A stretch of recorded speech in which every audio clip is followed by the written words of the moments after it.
আমার চ্যানেলে আপনাদের সকলকে স্বাগত। আমি প্রত্যুষ মাইতি। ভিডিওটি শুরু করার আগে আমার ব্যাপারে একটি ছোট্ট ইন্ট্রোডাকশন। আমি কর্পোরেট জগতের আইটি সেক্টরে 7 বছরের একটু বেশি সময় ধরে কর্মরত রয়েছি। প্রথম 5 বছর কগনিজেন্টে এবং তারপরে 2 বছরের একটু বেশি টিসিএসে কর্মরত রয়েছি। চাকরির সাথে সাথে পড়াশোনা করে আমি 2টো সরকারি চাকরির পরীক্ষা পাস করেছি। এক হলো পিএসসি মিসলেনিয়াস 2019 এবং দ্বিতীয়টি হলো পিএসসি ক্লার্কশিপ 2019। এই চ্যানেলের মাধ্যমে কর্পোরেট চাকরির কিছু অভিজ্ঞতা এবং সরকারি চাকরি পাওয়ার কিছু অভিজ্ঞতা আপনাদের সাথে শেয়ার করব। আশা করি আপনারা উপকৃত হবেন। ভিডিওটি দেখতে থাকুন।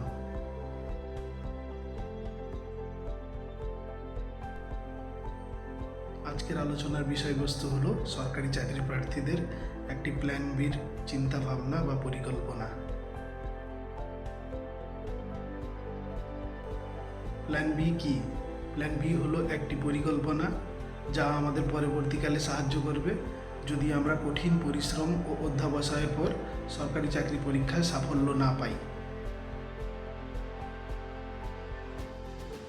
প্ল্যান বি কেন দরকার বা কেন জরুরি? প্ল্যান বি এই জন্যে দরকার বা জরুরি কারণ একটা কঠিন বাস্তব আমাদের সকলকে মেনে নিতে হবে যে এই কঠিন প্রতিযোগিতামূলক কম্পিটিটিভ পরীক্ষায় আমরা সকলে সাফল্য পাব না।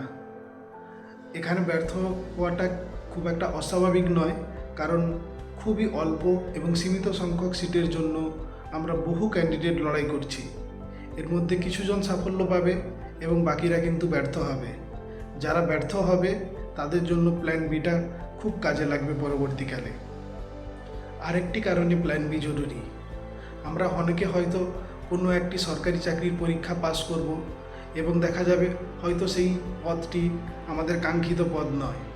যেমন হয়তো আমরা এ গ্রুপের জন্য অ্যাসপায়ার করছি, কিন্তু আমরা দেখা যাবে কোনো একটি সি বা ডি গ্রুপের চাকরি পরীক্ষা পাস করলাম।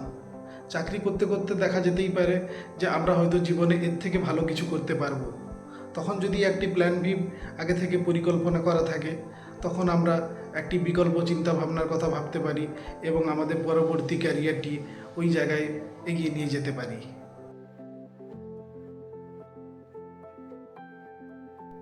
প্ল্যান বি না থাকলে কি হতে পারে? আমরা অনেক সময় বুঝতেই পারি না সরকারি চাকরি কঠিন পড়াশোনার পর কখন আমাদের জীবনে অনেকটি বছর পেরিয়ে যায়। অ্যাটেম্পটের পর অ্যাটেম্প দিতে গিয়ে আমাদের বহু বছর পেরিয়ে যায় এবং আমাদের বয়স বাড়তে থাকে। বয়স বাড়ার সাথে সাথে জীবনে আমাদের বহু দায়িত্ব এসে পড়তায়, যেমন মা বাবাদের দেখভাল করা, অসুখ বিসুখ হলে তাদের চিকিৎসা করানো, বৈবাহিক জীবনে প্রবেশ করা এবং সন্তান হলে তাদের দেখভাল করা এবং তাদের দায়িত্ব নেওয়া। এসবের জন্য কিছু অর্থের প্রয়োজন হয়।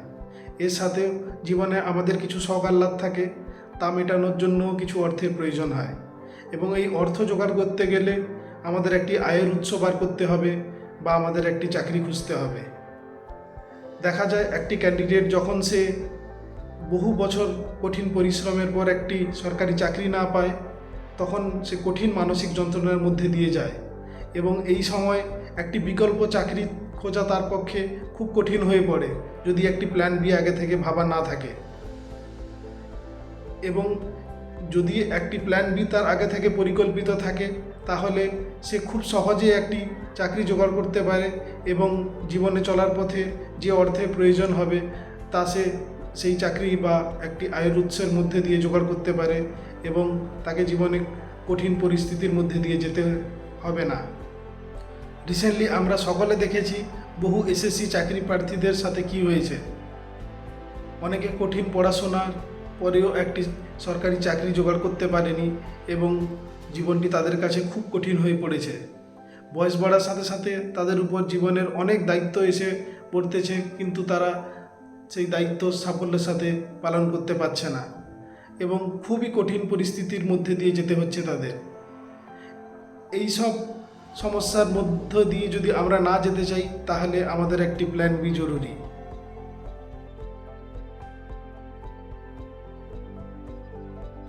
কারা প্ল্যান বির কথা ভাববে? শুরু করার আগে প্রথমে আমাদের জেনে নেওয়া দরকার কারা প্ল্যান বির কথা ভাববে না। একটি ফ্রেশার ক্যান্ডিডেট যখন সে পড়াশোনা শুরু করবে, তখন তার প্ল্যান বির কথা ভাবাই উচিত নয়। প্রথম 2 থেকে 3 বছর তাকে কঠিন পরিশ্রম করা উচিত এবং মনোযোগ সহকারে সিলেবাসটি শেষ করা উচিত এবং প্রথম 2-3টে অ্যাটেম্পটের মাধ্যমে তাকে তার একটাই লক্ষ্য থাকবে যে সে যেন একটি সরকারি চাকরি পায়। সেই লক্ষ্যে তাকে কঠিন পরিশ্রম করতে হবে। কোনো একটি কারণে যদি সে চাকরি না পায় তখন তার একটি প্ল্যান বির কথা ভাবা উচিত। প্ল্যান বির মাধ্যমে একটি ক্যান্ডিডেট যখন সে একটি চাকরি জোগাড় করবে তখন তাকে প্রিপারেশানে একটি বাড়তি অক্সিজেন যোগাবে। যখন সে 2 থেকে 3 বছর পড়াশোনার পর তার মধ্যে একটি মানসিক অবসাদ আসবে, তখন একটি উপার্জনের উৎস পেলে সে আবার মনোযোগ সহকারে পড়াশোনা করতে পারে। কারণ চাকরির মাধ্যমে বা কোনো একটি আয়ের মাধ্যমে যখন সে নিজে ফিনান্সিয়ালি ইন্ডিপেন্ডেন্ট হবে তখন তার পড়তেও ভালো লাগবে এবং তার কাছে খুব একটা অসুবিধা থাকবে না পরবর্তী প্রিপারেশন চালিয়ে যাওয়ার জন্য। যে সমস্ত ক্যান্ডিডেটরা একটু দেরিতে সরকারি চাকরি প্রিপারেশান শুরু করছে, দেখা যাবে তাদের 1টে কি 2টো অ্যাটেম্প বাকি আছে, তখন প্রিপারেশান শুরু করার আগে তাদের একটি বিকল্প চাকরি বা একটি প্ল্যান বির কথা ভেবে রাখা উচিত। যদি কোনো কারণে তারা ব্যর্থ হয় এই সরকারি চাকরি পরীক্ষা দিতে গিয়ে, তখন সেই প্ল্যান বি অনুসরণ করে তারা বাকি জীবন আনন্দে কাটাতে পারবে। একটি আয়ের উৎস তাদের কাছে থাকলে তাদের জীবনে চলার পথে কোনো অসুবিধে হবে না।